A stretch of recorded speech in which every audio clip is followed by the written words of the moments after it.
कर्ण असं एक नाव, जे नाव ऐकलं की आपल्या समोर उभा राहतो असं एक मूर्तिमंत उदाहरण, जे जगाच्या पाठीवरती एवढा दानधर्म करणारा व्यक्ती आजपर्यंत झाला नाही ना इथून पुढे होईल.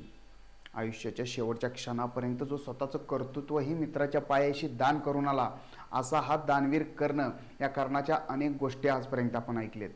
महाभारतातलं हे असं एक कॅरेक्टर आहे, असं एक पात्र आहे, ज्या पात्राबद्दल अगदी ते अधर्माच्या बाजूने असलं तरी सर्वच लोकांच्या मनात या पात्राबद्दल एक वेगळीच सहानुभूती आहे. असा हा कर्ण. या कर्णाची ज्याप्रमाणे दानवीर म्हणून प्रसिद्धी होती, त्याचप्रमाणे स्वतःवरती असलेला विश्वास, स्वकर्तृत्वावर असलेला त्याचा जो विश्वास आहे, याच्यावरती एक कथा आहे, जी आपण या व्हिडिओच्या माध्यमातून आज बघणार आहोत.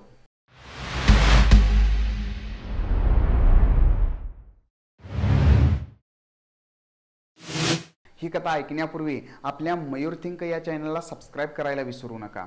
तर समजून घेऊया की दानवीर अशा कर्णाची स्वकर्तृत्वावरती असलेला जो विश्वास आहे, त्याची एक छोटीशी कथा. आपणास माहीत असलेलं महाभारताचं युद्ध चालू होतं.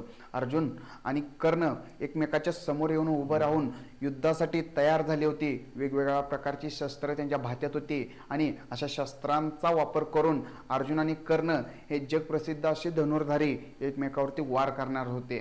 पहिला वार झाला तो कर्णाकडून अर्जुनावर, कारण अर्जुनाने प्रण घेतला होता. अर्जुनाला माहीत होतं की कर्ण हा आपला सगळ्यात मोठा भ्राता आहे, आपला सगळ्यात मोठा भाऊ आहे आणि या भावावरती पहिला वार मी करणार नाही. कृष्णाने असं शब्दात अडकवूनही अर्जुनाला घेतलं होतं. त्यावेळेस कर्णाकडून पहिला बाण अर्जुनाला मारण्यात आला.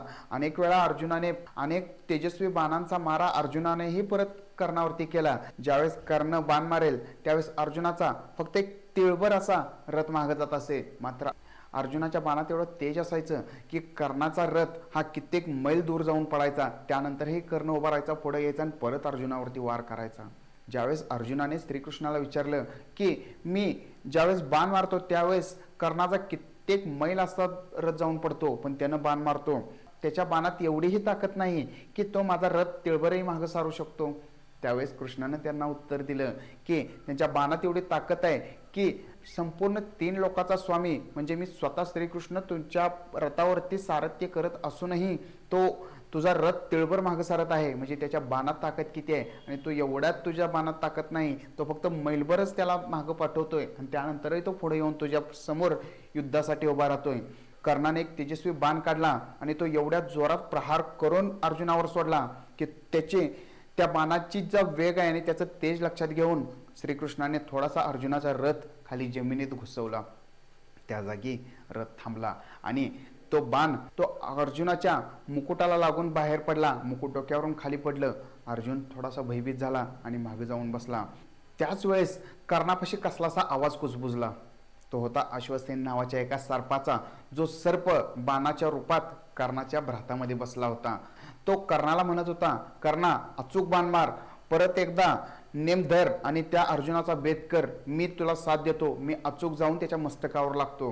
त्यावेळेस कर्णाने या अश्वसेनला विचारलं की बाबा तू कोण आहेस, तो का मला या युद्धात मदत करायला आलाय, मला स्वकर्तृत्वावर माझी लढाई लढू दे, तू कोण आहेस. त्यावेळेस तो अश्वसेन आपल्या मूळ रूपात येतो, म्हणजे तो मूळ रूपातला असतो सर्प. तो सर्प सांगू लागतो की हा अर्जुन ज्यावेळेस खांडव वनात होता त्यावेळेस त्यानं तिथं संपूर्ण वन पेटवून दिलं आणि त्या वनात माझं संपूर्ण परिवार जाऊन राग झाला. त्यावेळेस मी ठरवलं की या अर्जुनाचा मी बदला घेणार, पण आत्तापर्यंत हा धनुर्धारी असा जगप्रसिद्ध अर्जुन, याला बदला घेण्याचा मला कधीच संधी आली नाही.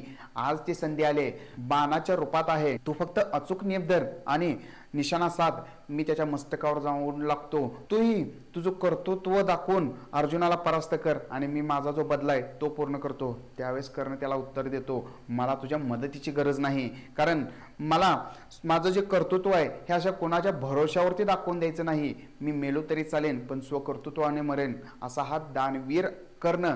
ज्यावेळेस त्याच्या समोर अर्जुनाला मारायला एक अश्वसेन नावाचा साप आला, तो कर्णाला मदत करायला तयार झाला, पण कर्ण मरायला तयार झाला, पण दुसऱ्याची मदत घेऊन स्वकर्तृत्व दाखवायला तयार झाला नाही. ज्याप्रमाणे आपण कर्णाला दानवीर म्हणतो त्याचप्रमाणे त्याला महापराक्रमीही म्हणणं काही चुकीचं होणार नाही, कारण त्यावेळेस इतर कोणत्याही भात्याची मदत न घेणारा अश्वसेन कर्णाच्या भात्यामध्ये उतरला होता आणि कर्णाने त्याला स्पष्ट असा नकार देऊन स्वकर्तृत्वाने अर्जुनासमोर तो मृत्यूस कवटाळायला तयार झाला होता.